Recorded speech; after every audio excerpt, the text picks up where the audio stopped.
Coba Anda bisa menyebutkan penyakit yang disebabkan oleh virus yang Anda derita. Banyak sekali kan?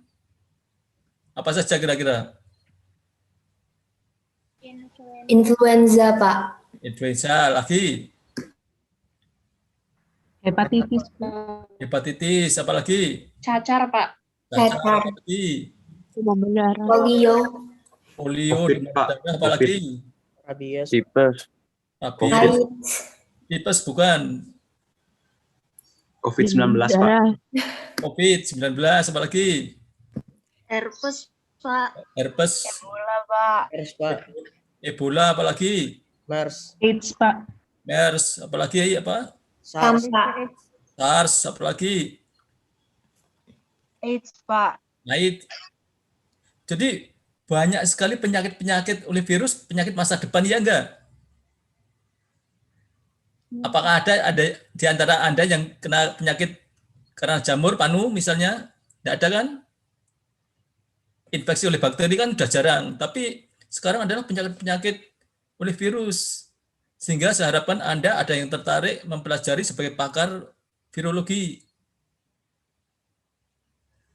Ya karena ini menjanjikan sekali. Jadi memang ini adalah makhluk yang sangat halus. Anda belajar mikrobiologi itu mempelajari makhluk halus, apalagi virus. Tetapi di sini sangat menjanjikan. Anda kalau jadi pakar ini, Anda akan memahami bioteknologi dan memahami hal yang penting. Karena apa? Ini nanti di bidang perikanan ada, di bidang peternakan ada, di bidang kedokteran manusia ada, di bidang pertanian, perkebunan, kehutanan, semuanya. Sampai budidaya jamur, sampai bakteri pun bisa terinfeksi oleh virus. Nah, virus ini juga bisa digunakan sebagai senjata biologi. Di bidang bioterorisme itu virus sangat krusial, sangat penting. Ya, jadi banyak sekali penyakit-penyakit masa depan yang disebabkan oleh virus. Nah, kenapa virus dipelajari di bidang biologi, di mikrobiologi? Karena materinya adalah materi organik yang ada pada makhluk hidup. Kan ada protein. Kalau benda mati kan tidak ada proteinnya kan. Tapi kalau protein sendiri, dia adalah benda mati. Tapi di situ ada bahan genetiknya juga. Ada DNA, ada RNA. Nah, kemudian dia memang tidak memiliki organel-organel untuk metabolisme, untuk respirasi, dan sebagainya. Tetapi bahan genetik yang dimiliki oleh virus tersebut, dia bisa membajak sistem informasi bahan genetik yang ada di inangnya, di sel bakteri, sel jamur, kemudian tanaman, hewan, termasuk manusia. Kemudian bahan genetik yang dibajak tadi, dia disuruh memetabolisme, mensintesis partikel-partikel komponen dari virion, dari virus tersebut, untuk membentuk virus baru. Jadi kita tidak bisa mengamati virus tersebut menggunakan menghasilkan CO2, menggunakan O2 dan sebagainya, tidak ada. Tapi metabolismenya dia adalah untuk menyusun komponen-komponen partikel dari virus, misalnya proteinnya, kemudian enzimnya, kemudian kapsidnya, kemudian bahan genetiknya. Nah, kemudian dia juga mengalami evolusi. Jadi mengapa kita pelajari virus di bidang biologi atau mikrobiologi? Karena virus ini menunjukkan kehidupan. Dia mengalami mutasi, mengalami evolusi juga. Sehingga Anda mungkin bisa mempelajari misalnya hepatitis dulu hanya hepatitis A, hepatitis B, hepatitis C, kemudian nanti sekarang ada hepatitis D juga. Dan juga demam berdarah juga demikian. Kemudian macam-macam virus juga sekarang sudah banyak varian-varian barunya seperti yang sekarang ini. Jadi yang pandemi corona sekarang ini virusnya sudah mengalami mutasi, banyak varian-varian baru. Demikian juga dengan AIDS, HIV. Ini juga mengapa virus ini kalau ditemukan obatnya, kemudian dipakai, kemudian dia mengalami mutasi, kemudian obat tersebut tidak efektif lagi. Jadi dia mengalami mutasi, mengalami evolusi. Mengapa dulu virus H5N1 misalnya itu ditemukan pertama kali di ayam, kemudian bisa bermutasi, berevolusi, kemudian bisa menginfeksi mamalia, termasuk manusia. Namun evolusi dari virus ini terpisah dari evolusi organisme bersel. Dan masih banyak, karena virus ini sangat kecil, masih banyak yang belum diketahui asal-usulnya. Jadi misalnya seperti tim WHO kemudian melacak sebenarnya asalnya dari mana virus corona ini, apa dari Cina atau bukan. Nah, itu untuk menelusuri itu perlu waktu lama dan perlu teknologi yang modern. Nah, mari kita setelah kita diskusi pendahuluan ini, kita lihat ciri-ciri dari virus. Nah, di sini virus itu dapat menginfeksi semua domain organisme. Kan organisme yang baru, menurut pengelompokan organisme yang baru itu kan dibagi menjadi 3 domain. Domain archaea, domain bakteria, ya kan? Dan domain satunya lagi apa? Archaea, bakteria. Eukariotik, Pak. Hah?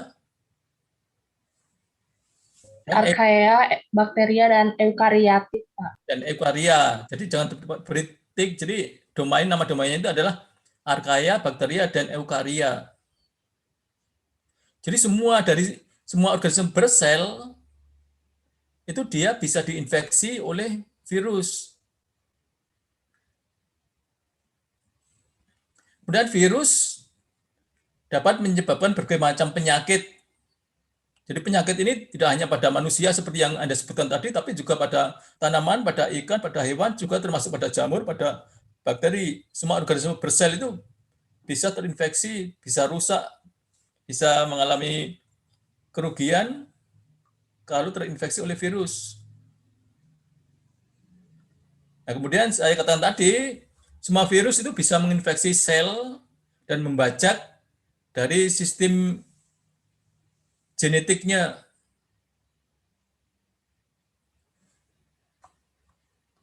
Nah, sistem genetik yang dibajak tadi disuruh untuk mensintesis komponen-komponen dari partikel virus. Nah, kalau nanti sudah terbentuk, kemudian dirakit di dalam sel, kemudian nanti akan menghasilkan partikel-partikel virus yang baru lagi. Nah, kenapa kita mempelajari virus? Nah, kalau kita bisa mempelajari dan memahami sifat biologi dan struktur dari virus, dapat membantu kita memahami munculnya suatu penyakit, jadi penyebabnya apa, kemudian mencegahnya bagaimana, kemudian mengobatinya itu bagaimana. Nah, di sini saya katakan tadi, di sini Anda bisa melakukan ini tidak hanya pada manusia, tapi juga pada hewan, pada ikan, pada tanaman.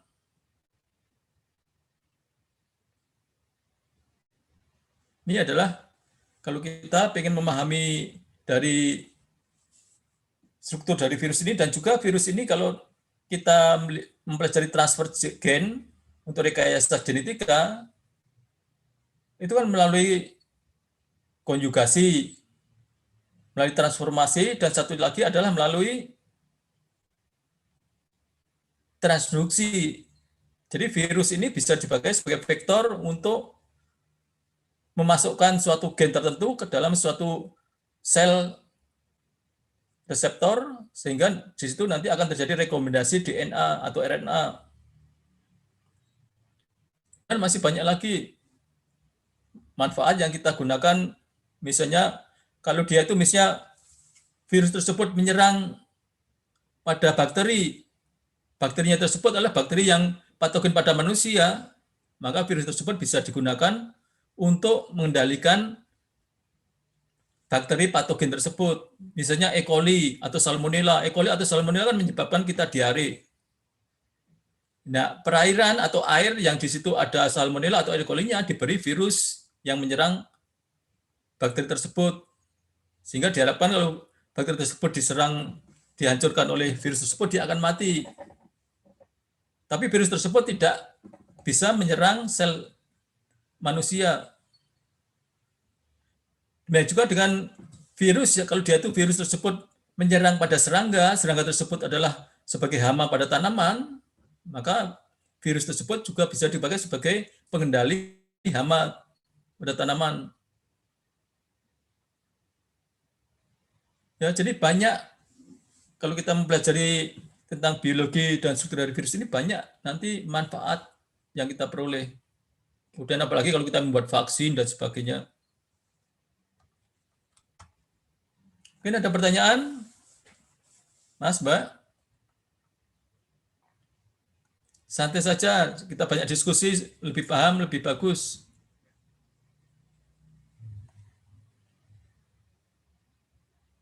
Mas, Mbak, tidak usah sungkan. Mbak Diva? Permisi Pak, izin bertanya. Ya, silakan Mas Zehan. Iya Pak, sebelumnya perkenalkan saya Zian Palevi dari kelas biologi B. Dari penjelasan Bapak barusan, berarti apakah dimungkinkan Pak bahwa virus itu bisa dibuat? Seperti itu Pak pertanyaannya.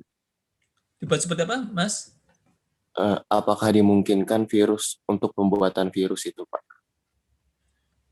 Ya, jadi kalau pembuatan virus secara sintetik belum ada, tapi kalau selama ini untuk reproduksi seperti kalau kita mau membuat vaksin yang sekarang ini, corona, itu kita memerlukan sel yang hidup. Jadi kita memperbanyak virusnya tersebut, kita menggunakan sel yang hidup. Jadi misalnya sel bakteri, kalau dia itu untuk bakteri, kalau seperti mamalia, seperti manusia, kita membuat kultur jaringan manusia.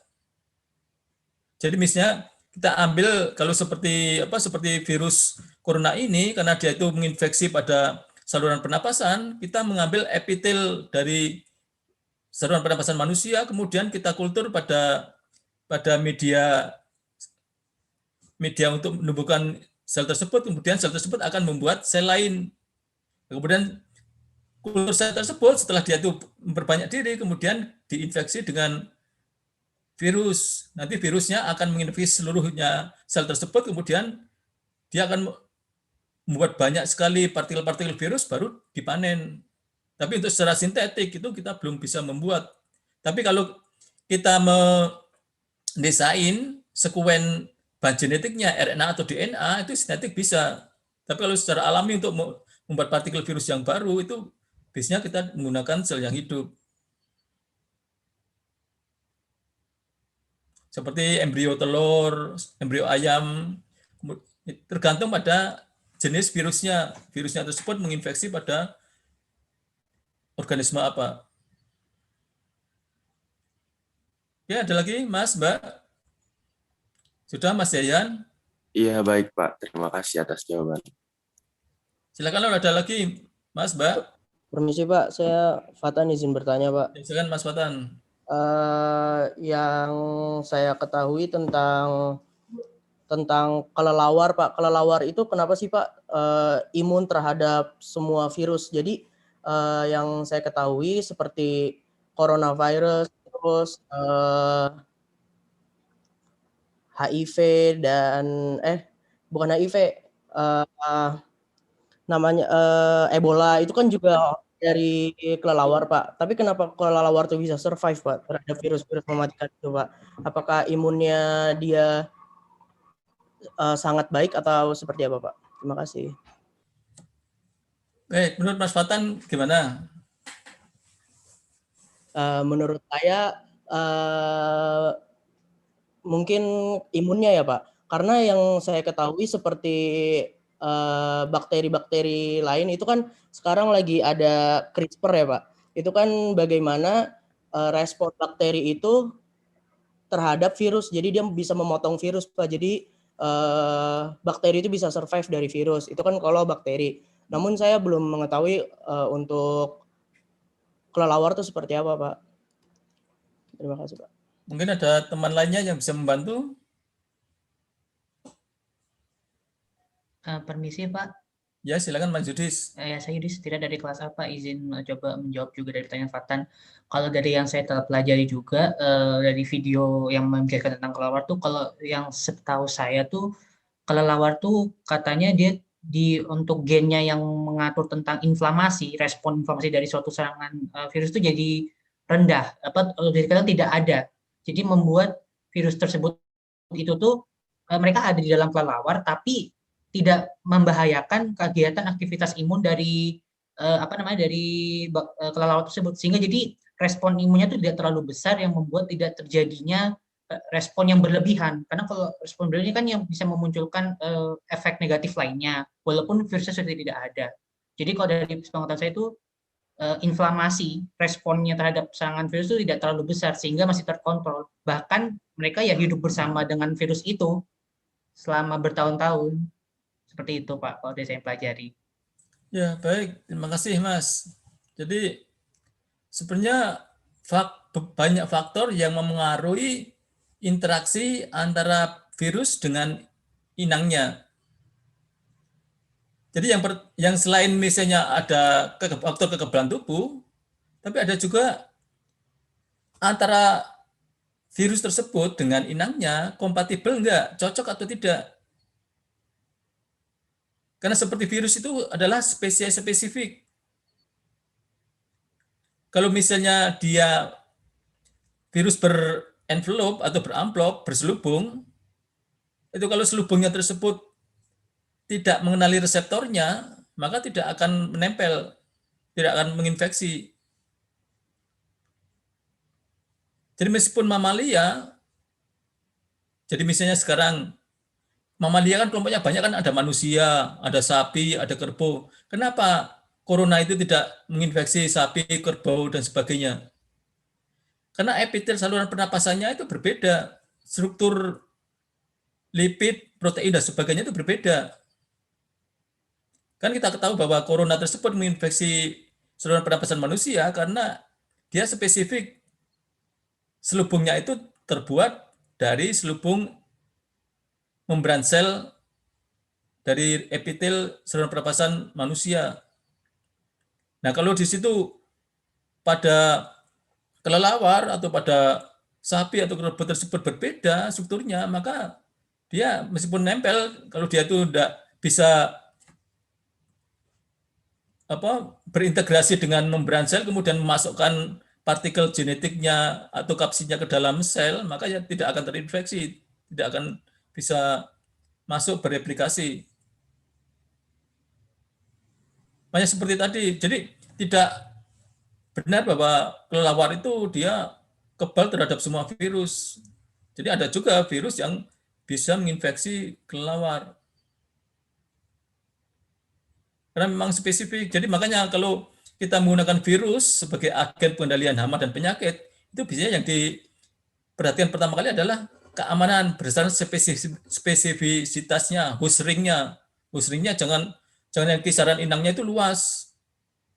Kita pengen membunuh misalnya serangga, tapi ternyata yang terbunuh bisa mamalia termasuk manusia seperti pestisida sintetik kan, dia host ring-nya luas.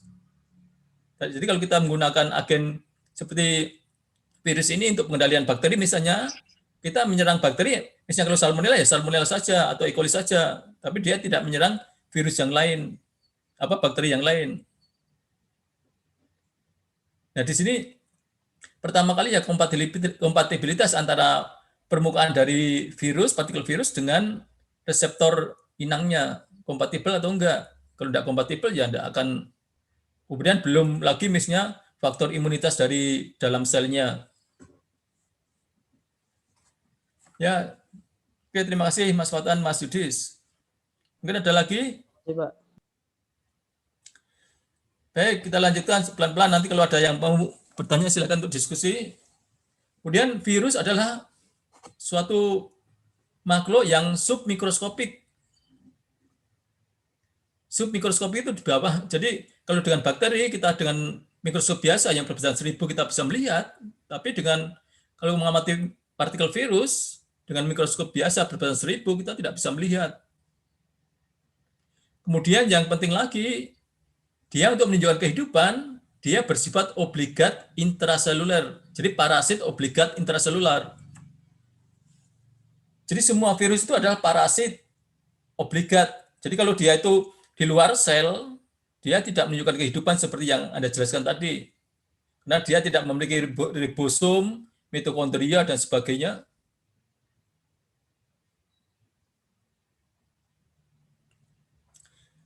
Jadi untuk menunjukkan kehidupan, dia bersifat parasit di dalam sel dan sifatnya obligat.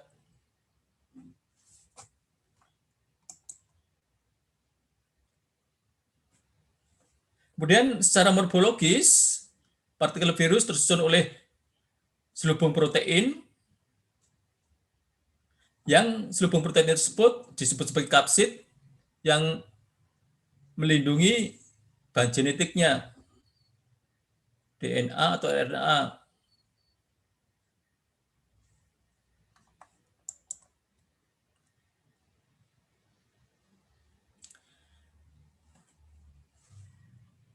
Nah, di sini partikel virus tersebut diproduksi dari perakitan komponen-komponen partikel virus,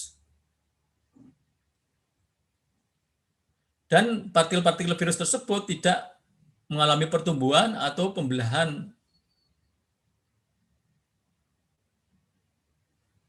Jadi beda dengan sel bakteri kan dia memiliki pembelahan.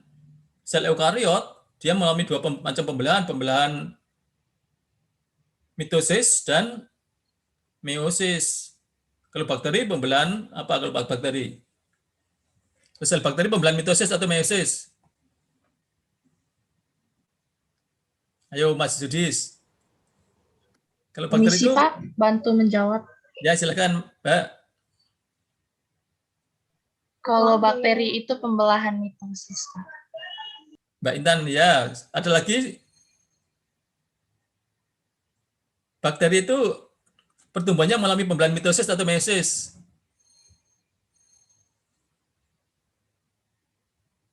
Biner, Pak. Pembelahan biner, Pak. Bagus, ya betul. Jadi pembelahan biner, kalau bakteri itu dia tidak mengalami pembelahan mitosis atau meiosis, tapi pembelahan biner. Nah, di sini virus tidak menunjukkan pertumbuhan dan tidak mengalami pembelahan biner atau mitosis atau meiosis. Jadi dia replikasinya memperbanyak dirinya itu dia di dalam sel dengan cara perakitan partikel-partikel virus yang dibentuk oleh sel inangnya.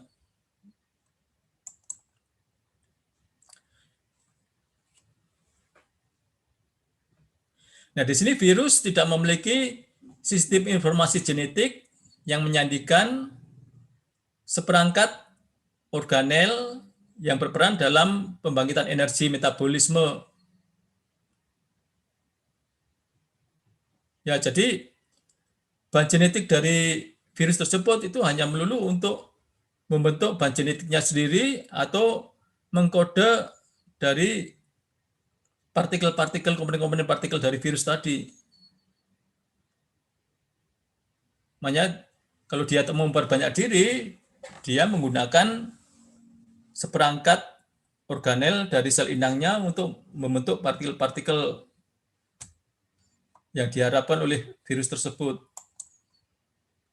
Kemudian partikel virus ini dia bisa difiltrasi, lolos dari filter.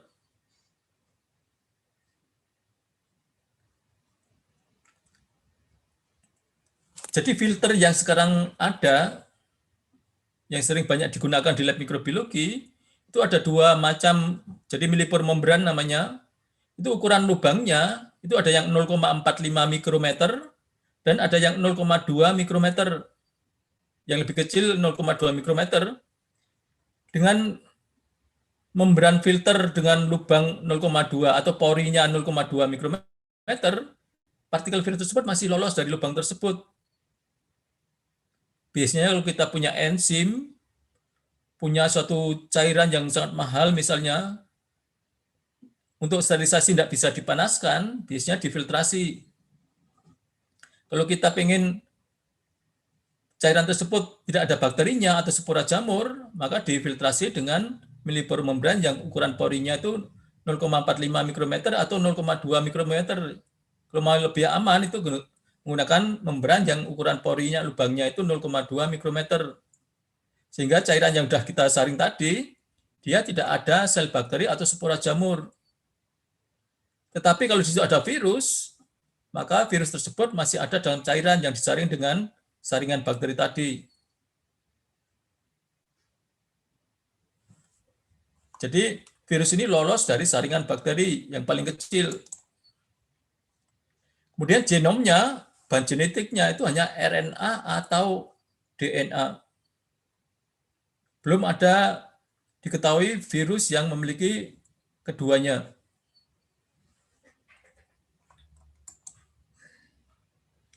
Nah, kemudian virus yang spesifik menyerang pada bakteri itu dinamakan bakteriofag atau disingkat dengan phage.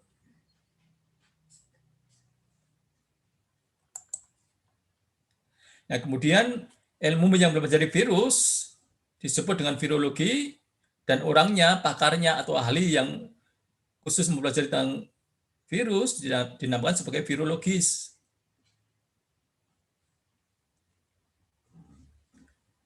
Nah, ini yang saya harapkan tadi. Di antara Anda, saya harapkan ada yang berminat ke mikrobiologi, khususnya mempelajari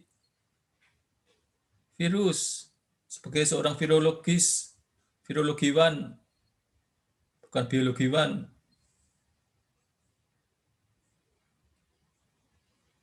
Nah, ini juga gitu, karena virus itu banyak sekali macamnya, Anda bisa menjadi dokter, menjadi profesor di bidang virus ini.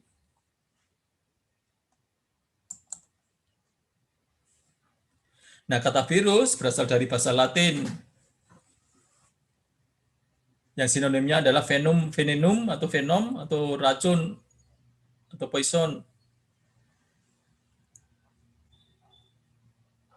Nah, mungkin dulu orang kalau misalnya kena virus ini seperti orang teracuni, minum air yang mengandung virus atau makanan yang mengandung virus, seperti kalau di situ ada racun dari jamur, misalnya mikotoksin, orang setelah makan itu kemudian seperti keracunan. Karena keracunan makanan itu bisa dari bahan kimia, bisa dari makhluk hidup seperti mikrobia, bakteri, virus. Jadi misalnya hepatitis A tersebut menyebabkan kanker hati. Tapi ada juga hepatitis A yang disebabkan penyebarannya itu melalui makanan. Kalau makanan tersebut, minuman atau air dan sebagainya yang digunakan itu tercemar oleh virus hepatitis.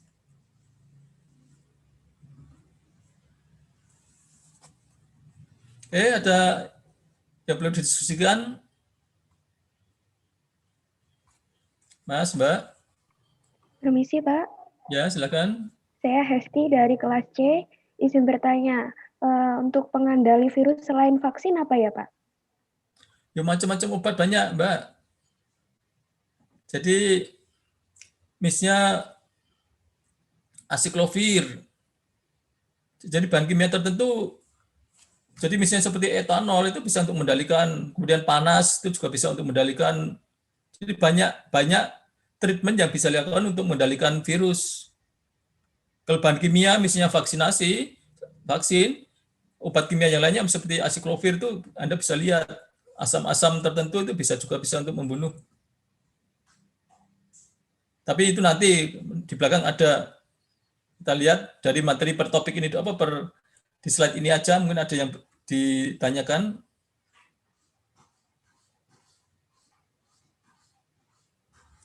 Selain asiklovir, nama mereknya misalnya ada juga saltisin.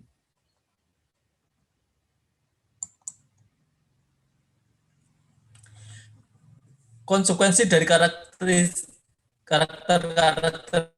dari virus tadi, dikatakan virus tidak dapat hidup kalau di luar sel inangnya.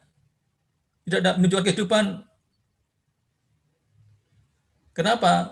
Kalau di luar sel inang, dia kan memiliki sistem metabolisme organel untuk membangkitkan energi dan sebagainya.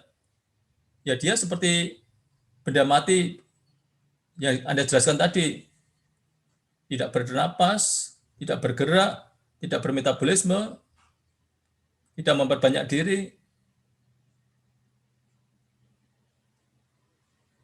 Karena dia sifatnya parasit obligat di dalam sel, maka dia harus menginfeksi sel yang hidup untuk bertahan hidupnya.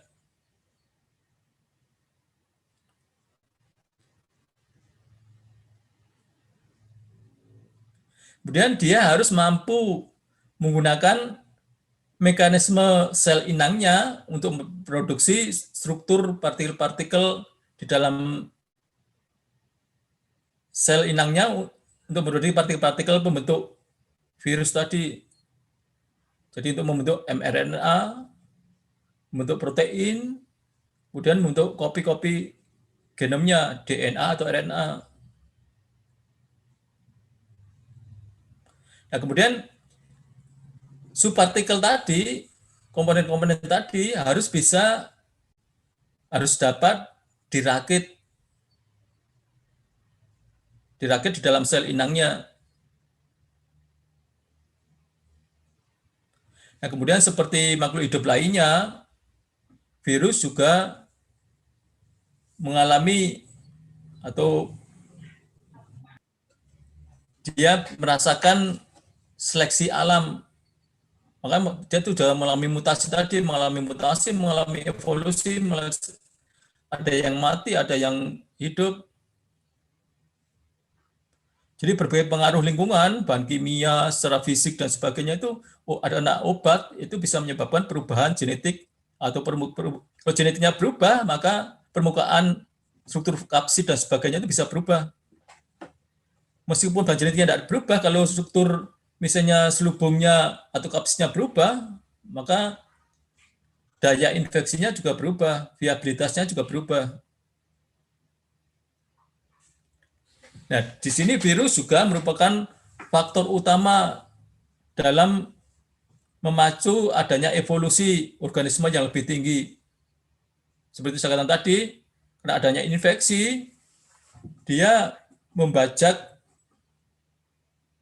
bahan genetik inangnya, kemudian memacu proliferasi, menyebabkan terjadinya kanker, tumor, dan sebagainya, kemudian terjadinya rekombinasi genetik dari inangnya.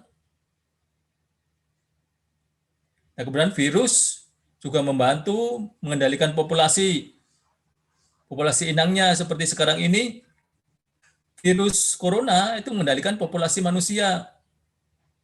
Coba seluruh dunia, berapa juta yang mati karena virus corona misalnya.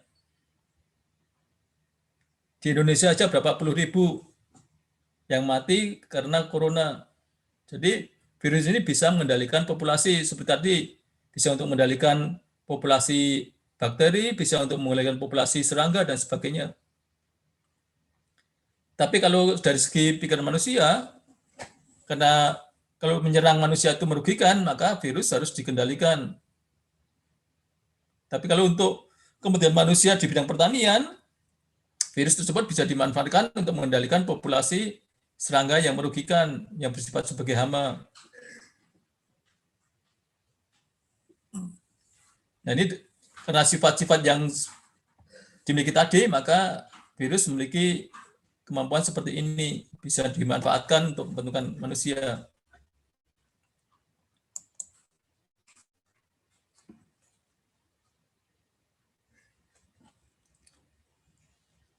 Nah, kemudian karakteristik umum dari virus, kita lihat dari arsitekturnya.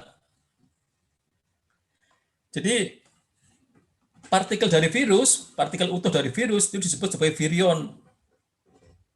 Virion ini terdiri atas asam nukleat, bahan genetiknya yang dikelilingi oleh selubung protein, yang namanya selubung protein ini adalah kapsid.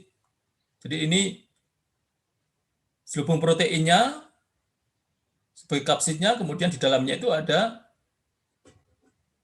bahan genetiknya. Ini misalnya contoh pada TMV, tobacco mosaic virus, jadi virus yang menyerang tanaman tembakau. Yang ini, tapi kalau yang ini adalah adenovirus isometrik. Kemudian ini yang biasanya virus yang menyerang pada tanaman, pada bakteri, bakteriofag. Jadi strukturnya kompleks. Ada yang bentuknya helix, ada yang bentuknya isometrik, kemudian ada yang kompleks.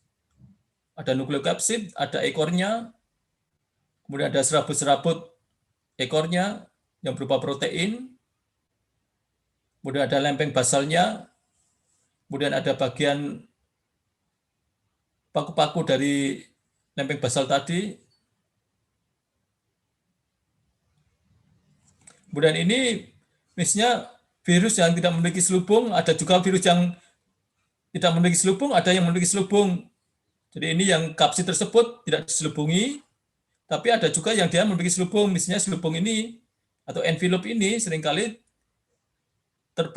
terbuat dari membran sel inangnya.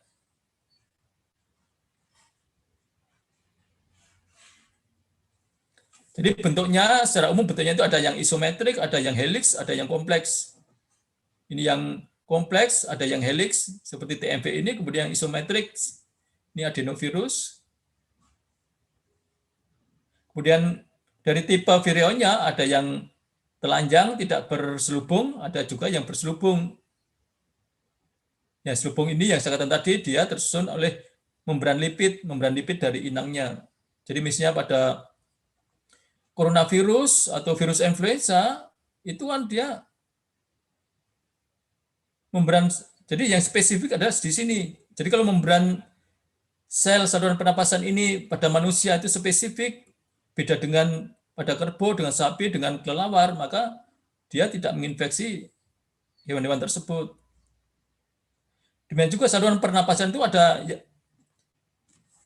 membran selnya berbeda antara saluran pernapasan bagian atas dengan saluran pernapasan bagian bawah. Beda dengan influenza kan. Jadi kalau influenza itu pada saluran pernapasan atas. Jadi ini tipe dari arsitektur dari virus bisa dilihat dari strukturnya, dari bentuknya, kemudian dari tipe ada selubung atau tidak.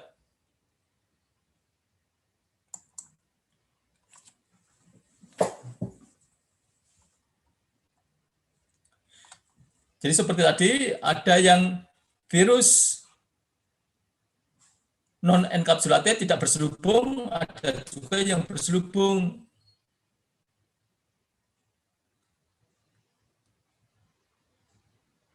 Jadi kalau virus yang tidak berselubung, ini kan hanya langsung terbentuk oleh protein kapsid.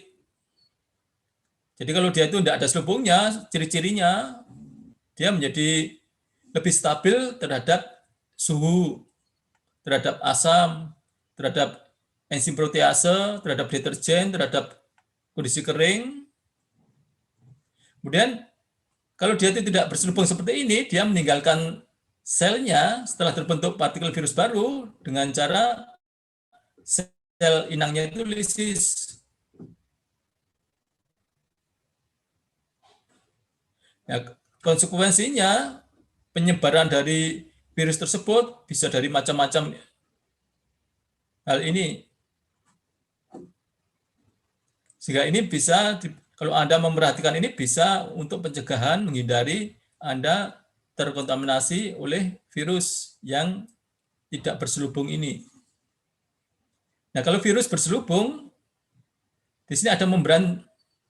Nah, membrannya tadi adalah membran lipid. Jadi membran sel inangnya, membran sel inang itu biasanya ada lipidnya, ada protein perifer, ada protein integralnya, dan ada glikoproteinnya. Sehingga karena di sini ada proteinnya, maka dia bisa rusak kalau ada protease. Jadi sifat-sifatnya labil terhadap kondisi-kondisi di luar. Ya. Jadi ini adalah konsekuensi, kemudian konsekuensinya jadi dia memerlukan kondisi lingkungan yang lembab dan sebagainya supaya dia survive. Kemudian penyebarannya dan sebagainya melalui bagian dalam, jadi melalui, kalau kita bersin, droplet-dropletnya itu bisa menyebarkan, kemudian melalui saluran peredaran darah, kemudian saluran pembuangan dan sebagainya.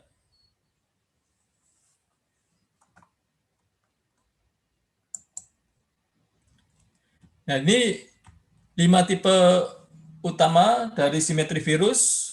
Ini ada yang ikosahedral tadi, kemudian ada yang ikosahedral berselubung, kemudian ada yang helix. Jadi struktur bentuk utama itu hanya ikosahedral, helix, dan kompleks. Yang helix itu seperti yang ikosahedral, ada yang tanpa berselubung, ada yang berselubung.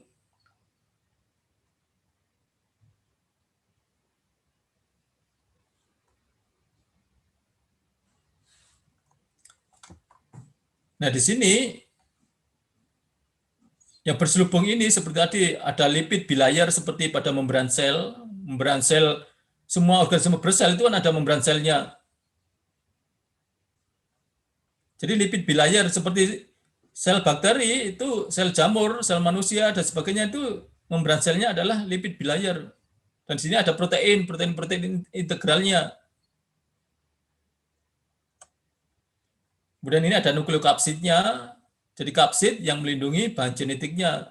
Tapi yang tidak berselubung, dia tidak ada membran ini.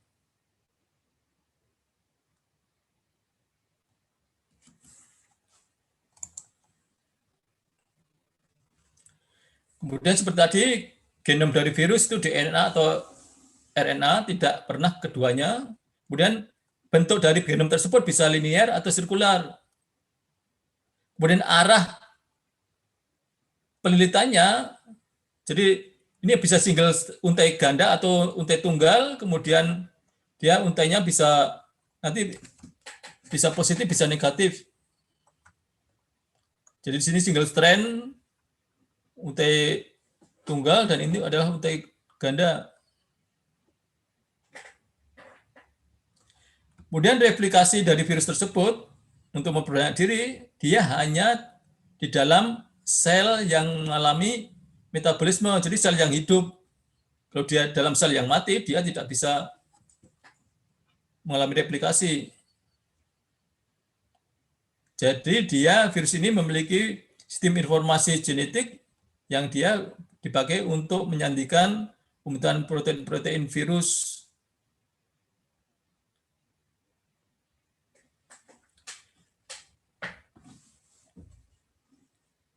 Nah, di sini virus dia mengalami 2 fase. Kalau fase di luar sel, dia secara metabolik dia tidak menunjukkan metabolisme sama sekali. Berhenti metabolismenya. Tapi kalau di dalam fase di dalam sel, dia mengalami metabolisme aktif. Tapi metabolisme aktif sebenarnya yang dia itu hanya bahan genetiknya yang memerintah bahan genetik inangnya untuk mensintesis komponen-komponen dari virus tersebut. Dari bahan genetiknya, dari kapsidnya, dari kapsid tersebut misalnya protein, lipid, dan sebagainya.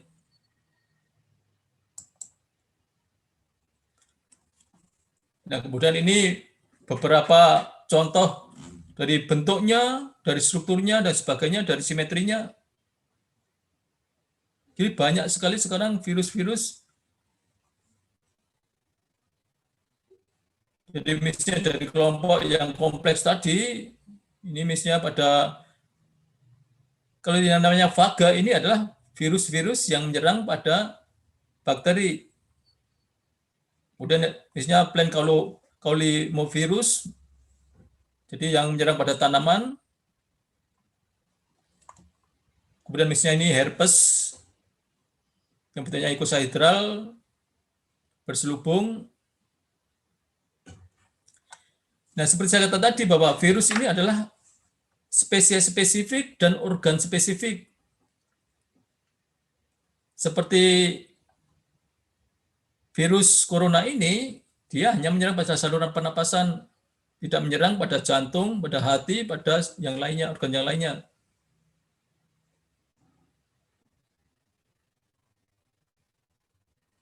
Seperti tadi ada yang mengatakan kenapa kelelawar itu tidak terserang oleh macam-macam virus. Ya karena memang spesifitas dari virus tersebut berbeda.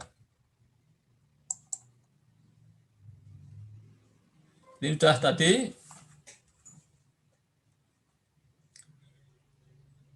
Nah, kemudian virus yang paling kecil itu dia hanya memiliki 4 gen, dan yang terbesar itu bisa beberapa ratus gen. Kemudian di luar dari gen tersebut, bahan genetiknya, dia tersusun oleh kapsid suatu protein yang menutupi, menyelubungi dari virus genom tadi. Nah, kapsid ini bisa bentuknya bisa batang, polihedral, atau kompleks. Jadi yang kompleks tadi bentuknya itu bisa pada bakteriofag.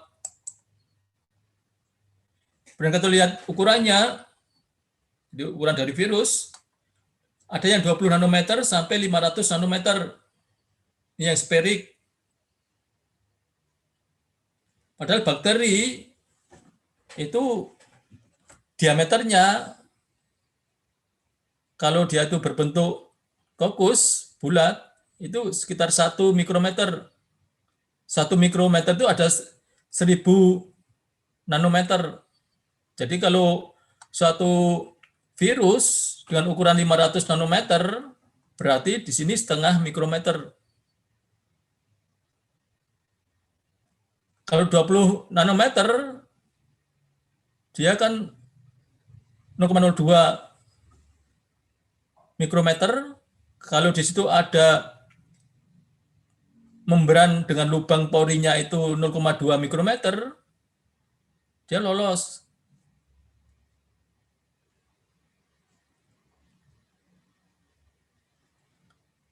Nah, kemudian yang berbentuk batang atau basil, itu ada yang ukurannya 12 nanometer sampai 300 atau 2000 nanometer.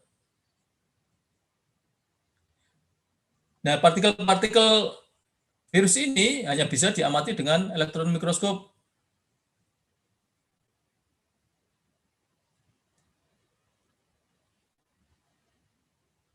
Jadi misalnya virus, mimivirus ini sekitar 500 nanometer, ini menyerang pada ganggang atau alge. Kemudian parvovirus, ukurannya 20 nanometer diameternya, itu yang juga menginfeksi alge.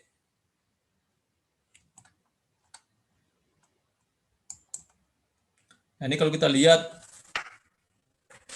ukuran suatu organisme, misalnya kalau kita punya mikroskop cahaya, jadi mikroskop cahaya ini misalnya hanya sampai 1 mikrometer untuk mengamati bakteri. Jadi 1 milimeter, jadi 1 sentimeter itu ada berapa milimeter? 10-an.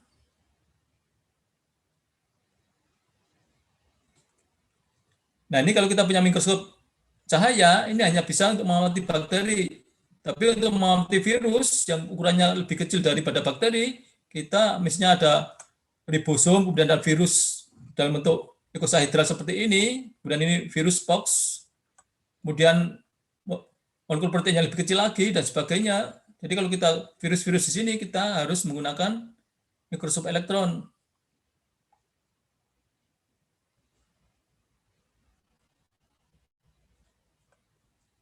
Karena ukurannya sangat kecil.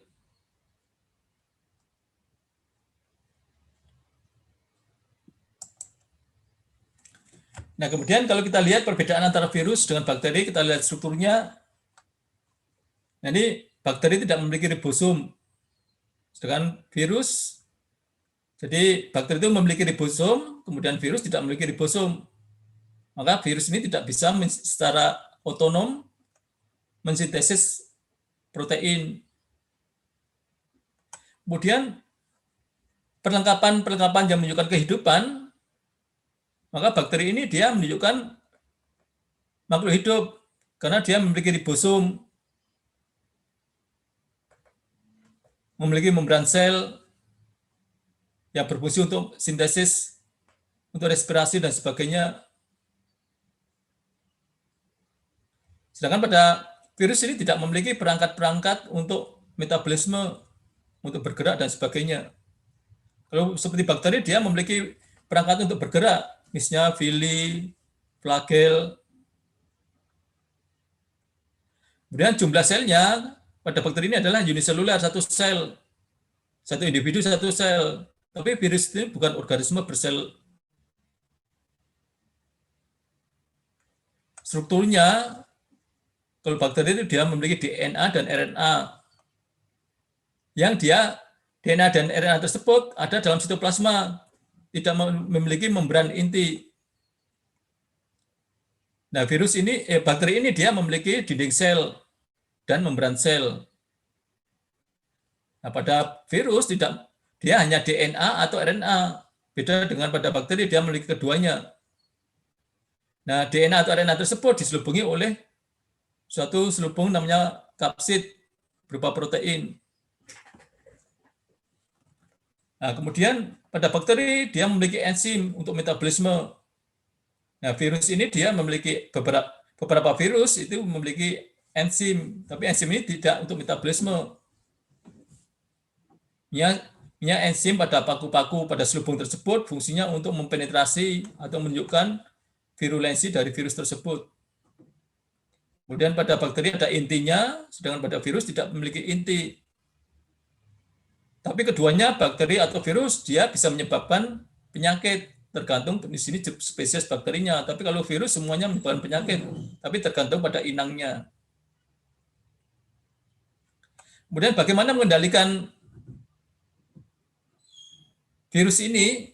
Nah, kalau bakteri bisa dikendalikan dengan antibiotik.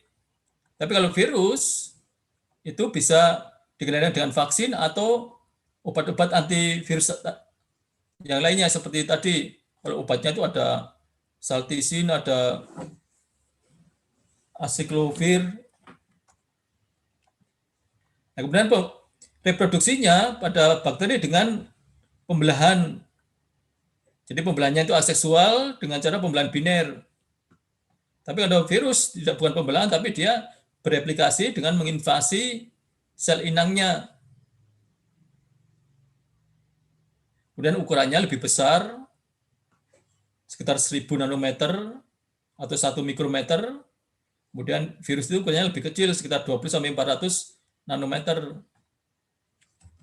0,02 sampai 0,4 mikrometer. Jadi ini karakteristik virus yang membedakan dengan bakteri.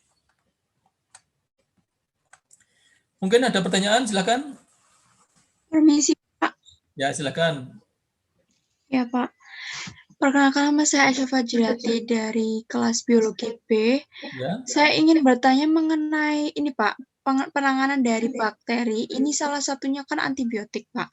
Nah, ada beberapa orang yang memang dia itu alergi obat antibiotik, yang mengandung antibiotik. Nah, itu berarti bagaimana gitu, Pak, penanganannya? Ya, seperti tadi kan antibiotik itu adalah harusnya pemberian antibiotik adalah alternatif terakhir. Jadi di bidang mikrobiologi, kalau kita menggunakan antibiotik untuk menangani suatu infeksi karena bakteri misalnya, itu adalah alternatif terakhir setelah misalnya obat-obat yang lainnya itu yang bukan antibiotik itu tidak mempan lagi. Karena sekarang itu biasanya banyak terapi treatment untuk infeksi ya karena bakteri tersebut menggunakan antibiotik, banyak sekarang bakteri patogen tersebut menjadi resisten terhadap antibiotik. Tidak hanya satu antibiotik, tapi berbagai antibiotik. Maka sekarang harusnya terapi untuk infeksi karena bakteri tersebut itu diutamakan dulu yang bukan antibiotik. Banyak bahan-bahan yang dia itu bukan antibiotik. Sekarang banyak orang yang bekerja di bidang medis itu banyak penelitian bagaimana mendeteksi suatu infeksi, misalnya kalau Anda batuk karena sering minum antibiotik, sekarang dideteksi dalam sputum atau dahak Anda itu dicek kemudian dengan PCR sekaligus namanya multiplex PCR. Jadi misalnya kita dengan tiga pasang primer tersebut untuk mendeteksi misalnya Anda di situ sudah resisten terhadap ciprofloxacin, antibiotik yang 2 apa, yang ketiga apa. Itu untuk deteksi apakah yang menyebabkan infeksi pada Anda tersebut sudah mengalami resistensi terhadap 3 antibiotik tersebut atau tidak. Kalau ada di situ terdeteksi bahwa Anda tersebut batuk dan penyebab batuk tersebut ada 3 macam, misalnya ada bakteri yang dia itu sudah resisten terhadap 3 antibiotik tersebut, maka untuk treatmentnya jangan diberikan antibiotik 3 macam tadi, tapi diberi antibiotik yang lain yang belum pernah digunakan. Kenapa? Kalau Anda sudah terdeteksi misalnya yang menyebabkan batuk Anda itu sudah resisten terhadap 3 antibiotik tersebut, diberi antibiotik yang sama, dia tidak akan mempan.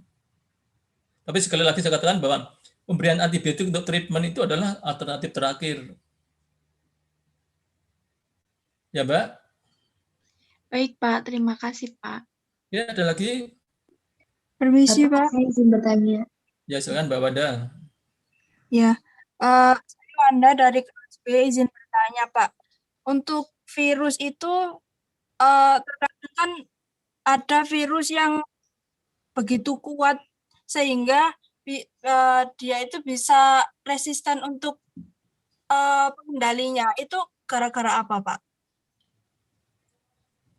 Sebenarnya seperti virus itu kan bergantung pada, sebenarnya bukan kuat, tapi partikel virus tersebut kalau menginfeksi pada manusia atau pada hewan dan sebagainya, pada inangnya, pada targetnya, itu kan bergantung pada seperti tadi spesifisitasnya. Yang kedua, berapa jumlah, misalnya kita minum suatu air, per mililiter air tersebut mengandung berapa partikel virus. Kemudian yang ketiga, kondisi dari inangnya. Bagaimana kondisi kesehatan inangnya? Nah, kemudian kalau kita misalnya perlakukan dengan suatu obat, berapa dosis obat tersebut? Banyak faktor yang mempengaruhi virus tersebut dikatakan hebat atau tidak. Tapi sebenarnya virus tersebut kalau di treatment dengan baik dan benar, dia juga mudah dikendalikan. Karena makhluk hidup itu sebenarnya mudah dikendalikan. Kemudian tapi yang seringkali kalau kita menggunakan treatment yang tidak benar dan tidak kontinu sampai tuntas, itu yang menyebabkan mutasi. Nah, mutasi tersebut yang menyebabkan suatu obat, treatment yang sama itu tidak mempan. Jadi karena mutasi itu yang sebenarnya perilaku kita yang misalnya kita minum obat, harusnya dosisnya 1 minggu 3 kali minum obatnya, baru 2 hari sudah merasa enak, kemudian dihentikan. Itu yang menyebabkan virusnya tidak mati tuntas atau bakterinya tidak mati tuntas, sehingga dia mengalami mutasi kemudian menjadi resisten. Kalau mutasi tersebut sebenarnya dia berubah sehingga obat tersebut tidak bisa tidak efektif mengenai virus tersebut. Ya, jadi makanya kalau kita berhadapan dengan virus ini, kalau kita minum obat sesuai dosisnya, sesuai anjuran dokter misalnya, ya kita harus tuntaskan. Meskipun sudah kita merasa enak, tuntaskan sampai habis. Sehingga virus atau bakteri yang kita terima tersebut benar-benar mati semuanya. Tidak ada yang mengalami mutasi. Ya, Mbak? Baik, Pak. Terima kasih atas penjelasannya. Ya, ada lagi? Permisi, Pak. Pak, saya izin bertanya. Ya, silakan, Mbak. Saya Rizmina. Apakah terdapat perbedaan karakteristik suatu penyakit yang disebabkan oleh virus DNA dengan penyakit yang disebabkan virus RNA? Karena saya dulu pernah dijelaskan bahwa penyakit yang disebabkan oleh virus RNA itu lebih berbahaya. Nah, itu bagaimana ya Pak menurut pendapat Bapak? Terima kasih. Baik. Sebenarnya simptom atau gejala dan sebagainya itu bukan karena bahan genetiknya, tapi jenis virusnya, kemudian targetnya. Sama-sama bahan genetik DNA, kalau targetnya itu misalnya bukan organ vital, ya beda. Sama-sama spesies virus yang sama, tapi kalau di situ jumlah bahan genetiknya atau dia sudah mengalami mutasi dan tidak, itu juga akan berbeda dampaknya. Nah, di sini bergantung pada spesies dan organ sasarannya. Jadi virus sama-sama misalnya beda RNA atau DNA, kalau organ vitalnya yang sama, kemudian jumlah virusnya juga banyak, itu juga nanti bisa fatal semuanya. Karena di sini tidak virulensi dan sebagainya tidak dilihat dari bahan genetik DNA atau RNA. Hanya mungkin karena yang bahan genetik RNA seperti coronavirus itu karena menginfeksi saluran pernapasan pada organ vital, kemudian dampaknya jadi seperti itu. Tapi virus RNA untuk mensintesis replikasi RNA dia harus membentuk DNA dulu menggunakan bahan genetik dari inangnya. Dengan RNA transkriptase nanti bisa membentuk DNA, kemudian baru dia membentuk RNA. Tapi kalau bahan genetik DNA dia sudah mudah untuk replikasinya, untuk memperbanyak dirinya lebih mudah. Ya, jadi bahan genetik DNA atau RNA itu sebenarnya tidak menentukan dari toksisitas. Yang memori adalah spesiesnya, kemudian dia targetnya itu di organ apa dan sebagainya, itu yang perlu diperhatikan. Ya, oke Mbak, Mas, ada lagi? Permisi. Ya. Saya, perkenalkan nama saya Firda Nur Asri dari Biologi A. Tadi kan dikatakan bahwa itu kan bekerjanya spesifik, bahkan spesifik ke organ seperti itu, Pak. Nah, seperti corona ini kan spesifik ke organ bernafas. Pertanyaan saya itu gimana kok adalah orang kena misalnya kayak coronavirus itu bisa sampai ke sakit perut, diare, pegal-pegal, bahkan ruang kayak gitu, Pak. Terima kasih. Ya, baik. Jadi sebenarnya itu adalah penyakit-penyakit yang sudah diderita oleh seseorang atau penyakit penyerta namanya. Tapi virus corona ini target utama adalah pada saluran pernapasan. Yang terinfeksi adalah itu. Tapi dampak dari misalnya terganggunya sistem pernapasan dan sebagainya itu nanti kan bisa banyak. Tergantung kalau misalnya pernapasan terganggu, suplai oksigen terganggu dan sebagainya, maka penyakit-penyakit penyerta tadi jauh lebih mudah memunculkan gejala. Jadi misalnya kalau saluran pernapasan itu terganggu, suplai oksigen ke otak, ke semua jaringan organ dan sebagainya itu terganggu, maka dampaknya banyak. Tapi target utama adalah yang terinfeksi adalah saluran pernapasan itu, selnya spesifik di situ. Makanya kalau mau vaksinasi kan ditanya, di screening dulu, menderita sakit apa dan sebagainya. Dan biasanya kalau orang yang memiliki penyakit penyerta tadi, kalau terinfeksi oleh corona itu gejalanya lebih berat. Karena seperti tadi, dampak dari terinfeksinya tadi, terganggunya sistem pernapasan itu banyak nanti. Ya, jadi sekali lagi memang target utamanya sel yang terinfeksi adalah di saluran pernapasan, tapi nanti mungkin gejala tergantung dari dia memiliki riwayat penyakit apa penyertanya itu nanti bisa setiap orang berbeda-beda. Kalau orang yang fit, orang yang bagus, tidak memiliki penyakit penyerta, maka kalau dia terinfeksi oleh virus corona, dia tidak menimbulkan banyak gejala. Gejalanya ya di saluran pernapasan itu saja. Dan penyakitnya lebih ringan, lebih mudah disembuhkan dibandingkan orang yang memiliki banyak penyakit penyerta. Ya, Mbak? Ya, Pak. Terima kasih. Baik. Mungkin ini sekilas tentang sejarahnya, sejarah penelitian di bidang virus atau virologi. Jadi misalnya dari Edward Jenner, ini yang mempelajari tentang orang yang terinfeksi oleh penyakit cacar, kemudian menemukan vaksin untuk vaksinasi bayi atau orang supaya tidak terinfeksi oleh cacar. Ini pada tahun 1796. Nah, kemudian Anda kenal postulat Koch? Apa yang dimaksud postulat Koch? Mbak Dewi.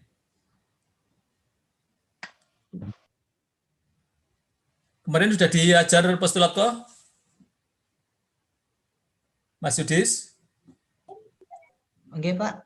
Kalau saya pribadi belum, Pak. Tentang postulat Koch ini belum. Kalau saya pribadi. Kemarin waktu kuliah mikro umum di awal-awal sudah ada postulat Koch belum? Kalau sama Butri kemarin itu belum dijelaskan tentang postulat Koch, Pak, sama Butri kemarin. Nah, sebenarnya kalau di sejarah mikrobiologi itu harusnya ada postulat Koch. Jadi di awal kuliah mikrobiologi harusnya dikenal postulat Koch. Kenapa? Nanti kalau misalnya Anda bekerja di bidang perikanan, di bidang pertanian, perkebunan, kemudian di bidang medis, terutama manusia, misalnya kalau misalnya Anda flu, Anda batuk, Anda misalnya diare, dan sebagainya, dari sampel tersebut, kalau Anda diduga itu terinfeksi oleh virus, maka dari sampel tersebut itu bisa diisolasi. Kalau diduga terinfeksi oleh bakteri atau oleh jamur, maka dari sampel tersebut diduga ada jamurnya, atau ada virusnya, atau ada bakterinya. Jadi di sini namanya postulat Koch. Ini kalau Anda penelitian, misalnya Anda penelitian dengan tanaman tersebut diduga mati atau mengalami penyakit karena infeksi oleh bakteri, maka atau oleh jamur atau oleh virus, maka di situ bisa diambil jaringan atau sampel yang diduga mengandung mikrobia tersebut, diambil. Kemudian dari sampel tersebut bisa diisolasi mikrobianya, apakah itu jamur atau bakteri atau virus. Nah, mikrobia, virus, bakteri atau jamur tersebut yang sudah diambil dari organ tanaman atau hewan atau manusia atau dari sampelnya, kemudian diisolasi, itu bisa dikultur, dimurnikan. Kultur murni dari mikrobia, baik jamur, bakteri atau virus tersebut, itu kalau diinfeksikan pada organisme yang sehat, sesuai targetnya, itu bisa menimbulkan gejala penyakit yang sama. Nah, dari inang organisme yang dibuat sakit tadi, kemudian bisa direisolasi lagi. Jadi misalnya Anda sakit flu, dari lendir hidungnya tersebut diambil, kemudian situ diisolasi virusnya, misalnya virus influenza atau virus corona. Nah, virus tersebut kalau diinfeksikan pada orang yang sehat, nanti orang sehat tersebut bisa menunjukkan gejala yang sama. Nah, dari orang yang sehat kemudian sakit tadi bisa direisolasi lagi virusnya yang sama. Demikian juga misalnya Anda batuk tersebut diduga karena bakteri, maka dari dahak atau sputum Anda tadi pada waktu pagi hari bangun itu diambil, kemudian dari situ bisa diisolasi bakterinya. Nah, bakteri yang sama tersebut bisa menimbulkan penyakit yang sama pada orang yang sehat. Nah, dari orang sehat yang sakit lagi, diisolasi lagi, bakterinya bisa. Nah, ini postulat Koch berbicara demikian. Nah, ini adalah juga hal yang basic yang harus diketahui oleh seorang mikrobiolog.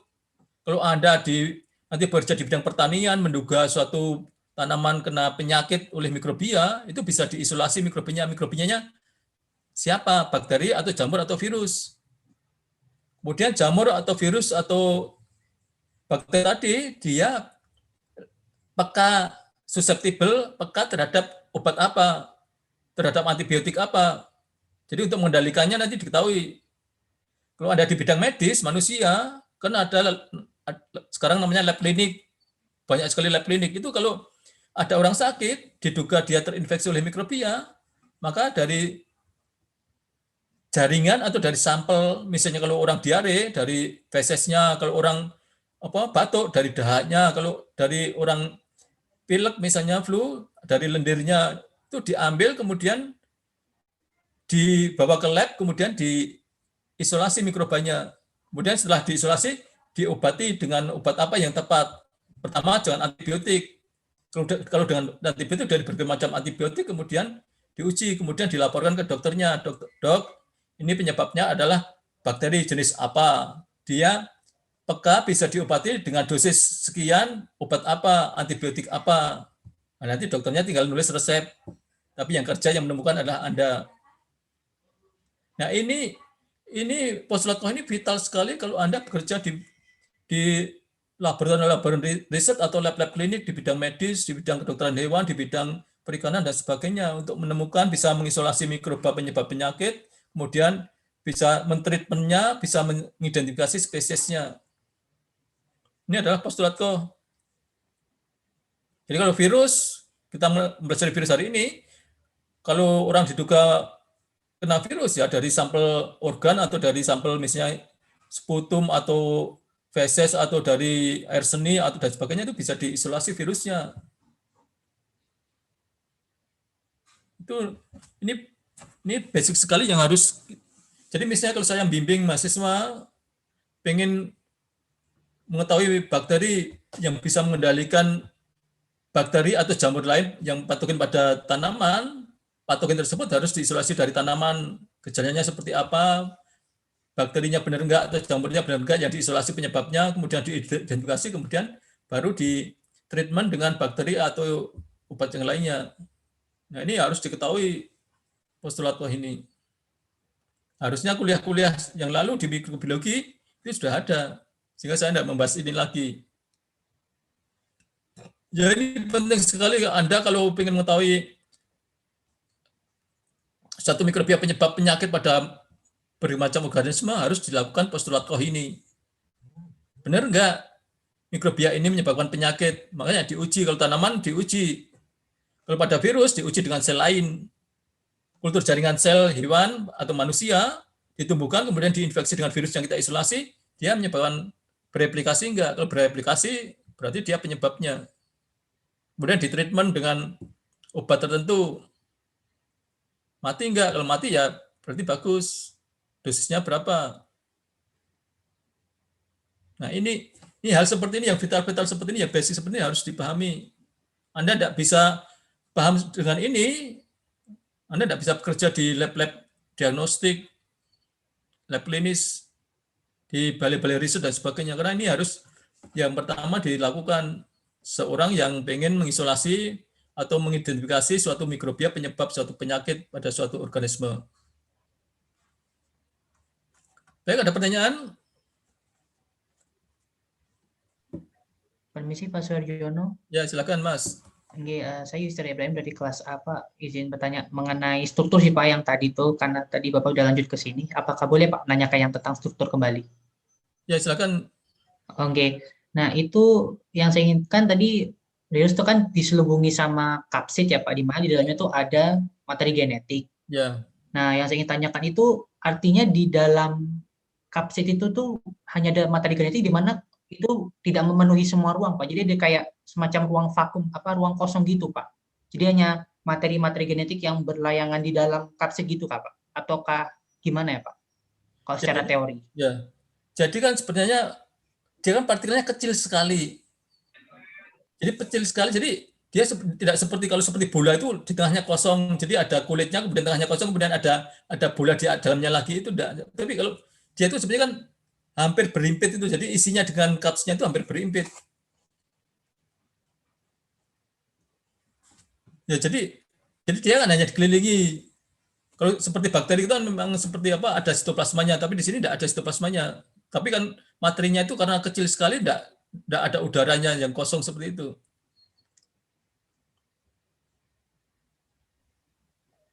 Baik Pak, jika demikian. Saya izin bertanya lagi Pak, apakah boleh? Oke. Ini Pak, ini mengenai yang tadi, kan virus itu tidak memiliki ribosom. Otomatis mereka kan tidak bisa melakukan aktivitas energi yang membutuhkan energi ya Pak. Ya. Nah, karena mereka kalau secara ekstraseluler di luar inang tuh inert tadi. Ya. Nah, yang saya tanyakan tuh ketika pas mereka di si inang kan mereka pasti melakukan kayak konjugasi, kayak mengirimkan materi genetik ke dalam inang tersebut ya Pak, untuk bisa lakukan replikasi. Ya. Padahal kan kalau dalam secara fisika itu kan apa yang membutuhkan gerak itu kan butuh energi Pak. Ada gaya, ada energi. Nah, ini cara mereka apa ya, mentransfer tuh kan tidak membutuhkan, tidak bisa dari energi karena tidak ada ribosom. Itu bagaimana ya? Apakah secara difusi atau bagaimana ya Pak transfernya itu? Ya, baik. Jadi nanti kan di bagian akhir, mungkin kalau Anda baca di replikasi, cara masuknya. Jadi kalau pada sel bakteri, jadi partikel virus tersebut tidak masuk ke dalam sel. Jadi dia akan menempel dulu, jadi partikel virus tersebut menempel dulu pada dinding sel bakteri, kemudian dia akan menghasilkan enzim, kemudian melisiskan bagian sel dinding sel bakteri tersebut, kemudian dia menginjeksikan materi genetiknya melalui bagian core dari bagian ekor dari fage tadi, kemudian bahan genetiknya yang dimasukkan ke dalam sitoplasma dari sel bakteri. Kemudian dari bahan genetik tadi dia berintegrasi. Jadi materi genetik tadi berintegrasi dengan bahan genetik dari inangnya, kemudian dia mengambil sistem informasi pada bahan genetik inangnya tersebut dikendalikan oleh bahan genetik dari virus. Kemudian dia yang menyuruh ribosom pada sel bakteri tersebut untuk mensintesis protein dan sebagainya dari partikel-partikel virus. Jadi bahan genetik dari virus tadi berintegrasi dengan bahan genetik dari inangnya. Jadi energinya yang menggunakan energi dari inangnya, bukan dari energi dari virusnya.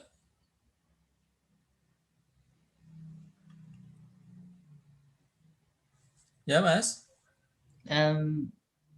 Baik Pak, jika demikian. Saya masih agak bingung tuh pas yang transfer dari kapsid, kalau yang ada ekornya Pak, dari kapsid tuh jalan ke ekornya tuh loh, bagian ekor biar bisa ke bagian permukaan tuh kan, kalau gaya kan butuh energi tuh, apakah secara konstan gitu bergerak atau?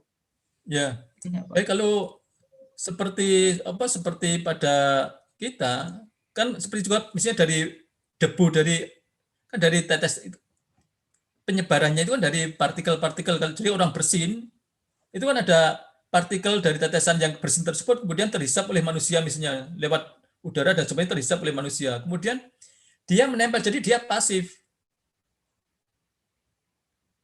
Jadi lewat aktivitas manusia dia terhisap kemudian menempel pada epitel. Kalau menempelnya pada epitel tersebut dia itu tepat, cocok antara permukaan partikel dari virus dengan sel inangnya itu, membran selnya itu tepat, dia bisa mengalami, jadi membran dari virus tadi yang misalnya corona itu, dia membran selubung dari virus tadi, dia berintegrasi dengan membran sel inangnya. Kemudian kapsidnya akan masuk ke dalam sel inang.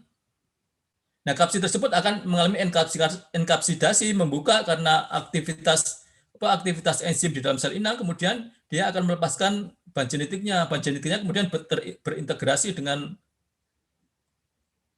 bahan genetik inangnya, kemudian mengambil alih sistem informasi untuk membentuk partikel-partikel virus yang baru lagi, termasuk kapsid dan sebagainya. Tapi dia tidak mensintesis membran sel inangnya yang menjadi selubung dari partikel virus. Kenapa? Nanti setelah terjadi perakitan menjadi partikel yang ada kapsidnya tadi, dia akan keluar melalui eksositosis. Eksositosis seperti bading, seperti tunas itu dia akan dikelilingi oleh membran sel inang lagi. Sehingga di sini membran sel inang tadi menjadi selubung dari partikel virusnya, sehingga dia spesifik di situ dan organ spesifik. Kalau dia itu selubungnya itu dari membran sel saluran pernapasan, epitel saluran pernapasan, maka dia nempelnya ya di situ, reseptornya yang cocok ya di situ. Tapi untuk seperti tadi, penyebarannya dan sebagainya itu pasif. Jadi seperti orang bersin, orang yang terinfeksi oleh corona bersin, kemudian dropletnya tadi terhisap melalui udara oleh manusia, kemudian dia melalui saluran pernapasan, kemudian menempel, baru menempel. Ya, Mas? Baik Pak, jika demikian. Kasih Pak. Ya.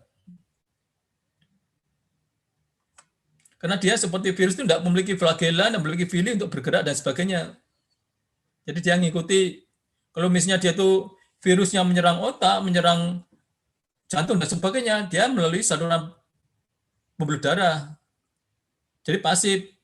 Di saluran pembuluh darah, kalau epitel saluran pembuluh darah tersebut tidak cocok dengan virusnya, maka dia tidak akan memberikan dampak di situ. Jadi yang berperan itu adalah saluran pembuluh darah yang dia itu bisa mengedarkan virus tersebut kemana-mana. Tapi kalau di situ masing-masing sel pada organ tersebut tidak kompatibel, maka dia tidak terinfeksi.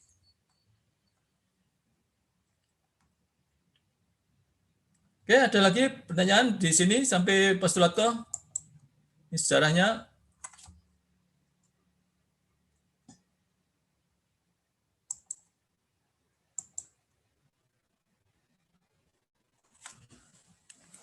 Ya masih banyak ya ini, tapi yang utama adalah karakter tadi, ini sejarah secara umum. Jadi misalnya sampai ditemukan tadi virus yang menyerang tanaman, tembakau misalnya seperti ini.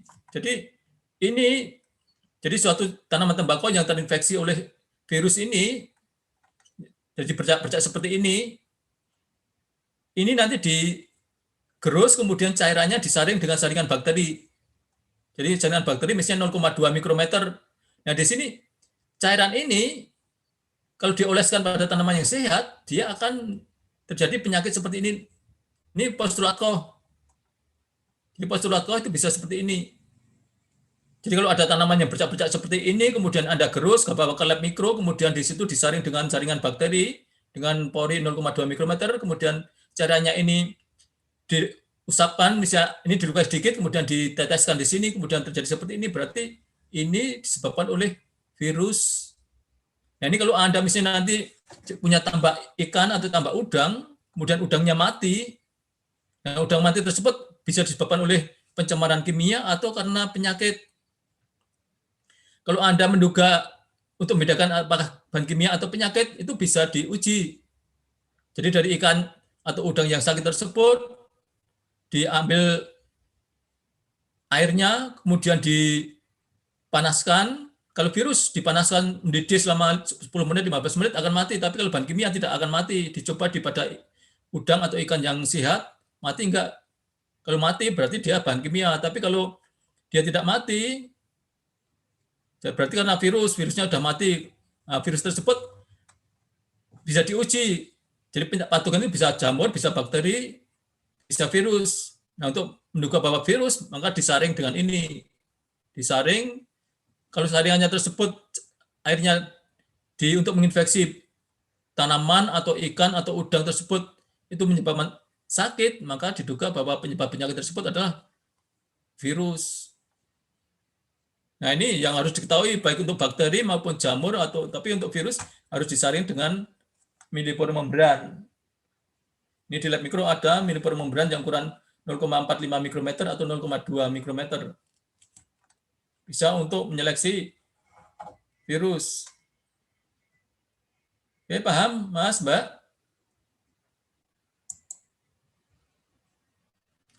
Ini sudah. Tidak perlu. Kemudian cara replikasinya itu bisa secara litik dan non-litik. Jadi lisis dan non. Jadi kalau virus tersebut masuk ke dalam sel, kemudian menyebabkan selnya lisis, jadi yang litik. Kemudian yang lisogenik, jadi infeksi itu ada yang menyebabkan sel lisis, ada yang tidak lisis. Jadi seperti virus influenza tersebut, dia setelah partikel terbentuk, dia akan mengalami budding, exositosis, kemudian ada juga yang laten, kondisi yang laten, jadi tidak memproduksi virus. Jadi ini yang produksi virusnya itu seperti sel bakteri itu bisa lisis, kalau pada sel manusia, mamalia itu tergantung spesies virusnya. Itu ada yang menyebabkan lisis, ada yang tidak. Ada juga generasi yang dia itu laten. Jadi bahan genetik dari virus tersebut, dia tetap berintegrasi dengan bahan genetik inangnya, tidak membentuk partikel virus baru. Jadi dia, kalau sel bakterinya atau sel mamalia itu, termasuk manusia atau tanaman tersebut membelah, maka setiap sel anak tersebut, bahan genetiknya mengandung bahan genetik dari virus. Dalam kondisi tertentu, maka jadi sel-sel tadi disebut sebagai carrier. Dia secara belum menunjukkan gejala. Jadi orang atau bakteri yang dia itu terinfeksi oleh virus dan dia itu dalam keadaan laten, ini dia tidak menunjukkan gejala. Nah, di sini banyak orang yang seringkali misalnya herpes tersebut, dia kalau diobati kelihatan sembuh, tapi di situ kita masih pada sel tertentu, kita itu masih mengandung bahan genetik dari virusnya. Kalau kondisi kita lemah, nanti akan muncul virus tersebut akan terlepas dari bahan genetik inangnya, kemudian membentuk partikel-partikel virus baru, kemudian muncul gejala lagi. Jadi demikian, banyak orang yang dia itu menunjukkan gejala terinfeksi oleh virus yang laten.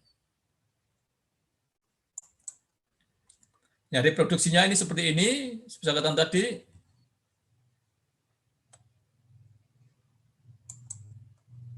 Dia ada yang litik dan isogenik.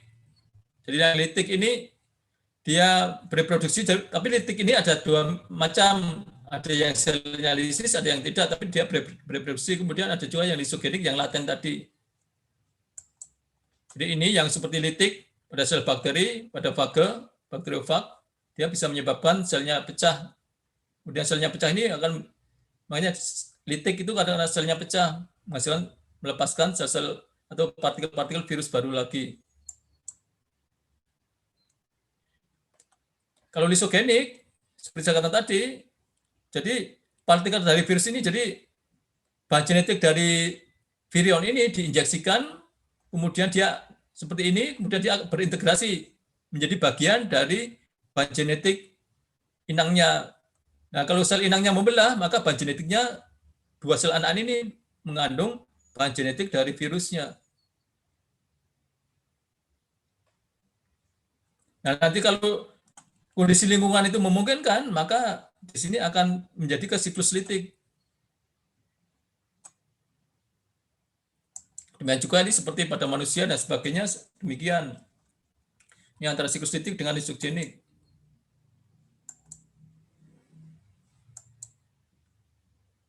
Jadi tahapannya seperti tadi, tahapannya detailnya, tapi secara umum sama. Ini tahapan pada manusia, misalnya pada sama. Kemudian ini misalnya untuk mengobati, misalnya sekarang ini misalnya pada vaksin corona itu ada beberapa tipe vaksin. Vaksinnya bisa dibuat dari DNA atau RNA-nya, kemudian ada yang hidup dilemahkan dan sebagainya. Ada bagian tertentu yang digunakan. Jadi ada beberapa tipe vaksin yang bisa digunakan untuk, kemudian evolusinya dan sebagainya bisa, jadi seperti macam-macam virus, kemudian penyebarannya.